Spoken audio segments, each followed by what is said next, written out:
de la presse, je vous remercie d'avoir répondu à notre invitation en dépit de vos multiples occupations et profitons de cette occasion pour vous présenter à vous et à vos familles respectives les vœux les meilleurs pour cette nouvelle année 2021. Comme vous le savez, il a plu à son Excellence Monsieur le Président de la République, chef de l'État,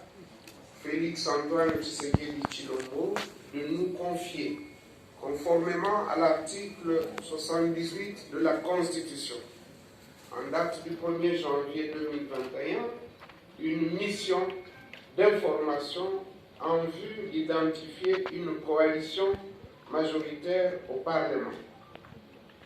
J'en ai été notifié le 5 janvier 2021. Cette désignation est intervenue à l'issue de son discours du 6 décembre 2020. Au terme des consultations des partis politiques et regroupements politiques, ainsi que des forces vives de la nation,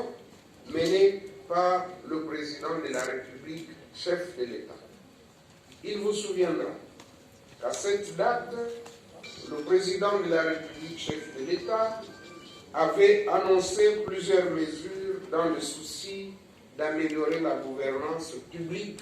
de notre pays et ainsi poser les bases nouvelles d'un état de droit et du développement économique et social de notre pays.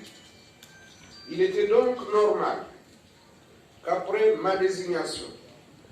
je me mette à l'exécution des tâches inhérentes à la mission me confiée, assister des personnalités qui ont été choisies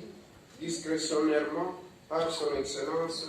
Monsieur le Président de la République. Il était donc normal qu'après ma désignation, que je puisse donner la méthodologie de travail qui consiste à retenir les mémos et les cahiers de charges consultés, faire la synthèse et la mise en commun des mémos et cahiers de charges recueillis,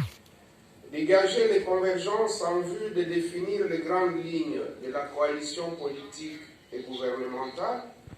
identifier une coalition majoritaire au Parlement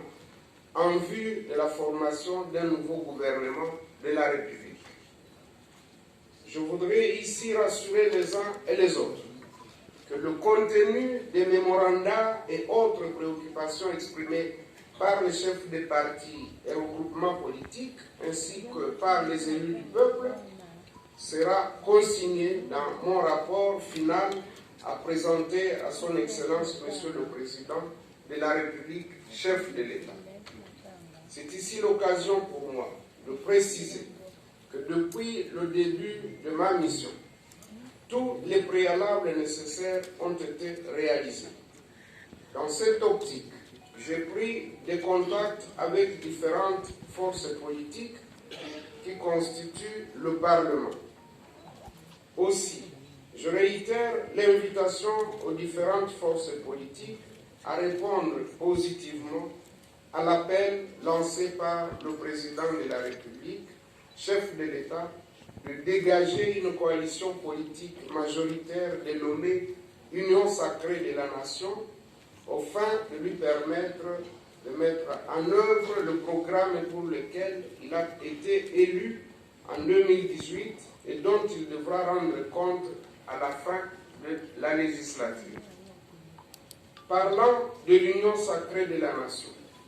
je précise ici qu'il ne s'agit ni d'un parti politique, ni d'un regroupement politique. Il s'agit d'une vision républicaine du président de la République, son Excellence Félix-Antoine Tshisekedi Tshilombo, en vue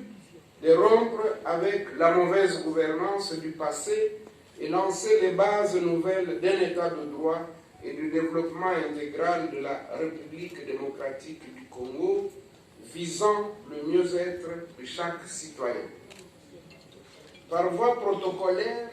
les invitations seront lancées aux partis politiques, regroupements politiques et personnalités ayant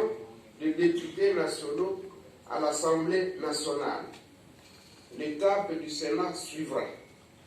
Ces audiences démarrent ce mercredi 20 janvier 2021, ici à l'hôtel Fleuve Congo. Avec l'aide de Dieu, je demeure convaincu de l'issue heureuse